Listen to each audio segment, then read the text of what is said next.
มาตีกันแต่ละคนก็มีกินแต่ก็มีตีอันนี้มันจัดว่าที่มาขึ้นนะส่วนคนที่เก่านี่ไม่เสียว่าใจภาคที่ยกภาพนี้ก็ผมมีอยู่เดี๋ยวเอาคนเต็มคนที่เก่ายิบถ่ายแล้วก็เป็นซ้อมมาเก็บไปส่วนมาโคตรศาสตร์ที่เป็นคนที่เก่านี่เขาเรียนเรื่องการระบบประสาท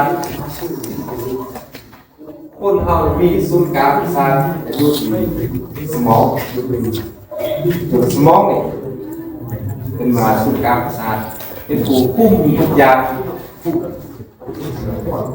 การชื่อการจำการพูดกินเลยอยู่ที่สมองมันจะมีไงประสาทโตมาทุกส่วนของร่างกายสมองสร้างว่ากับบ้านเขาเอาขึ้นเองสมอง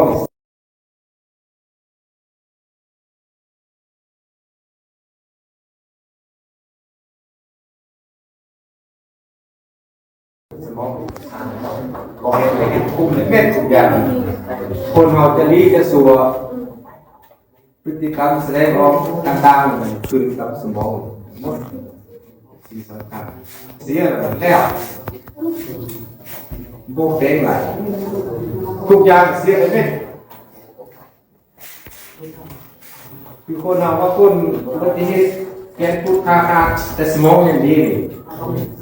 เดี๋ยวยังเป็นคนไหนเป็นคนดีไหนแต่สมองนี่เขามีคุณภาพเสื่อมหรือแล้วคนเรา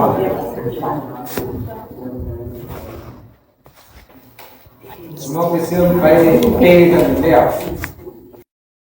คนเบอร์คนจ้าคนเบอร์คนเสียเซนก็เป็นตึงสมองคนเสียเซนกับสมองเสียจะกินเมื่อกินกะทิเยอะดีสมองจะแกโซ่เยอะเกย์ขึ้นสมองฟุ้งเม็ดสำคัญเป็นที่นี่ระบบกระดูกห่อเอาไว้ให้แกนสุด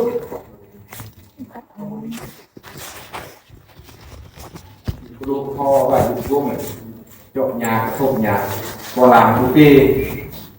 ทำตัวเองเป็นล่าบางทีรถไฟตามเอาเสาไฟตามเอาคลองเทนแบบนี้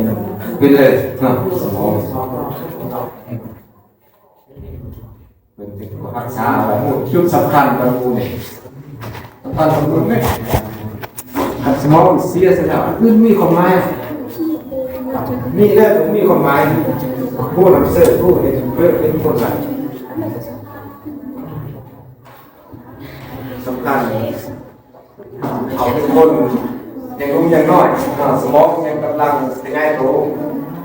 สมองเปลี่ยนทางอะไรเนี่ยยามาสลา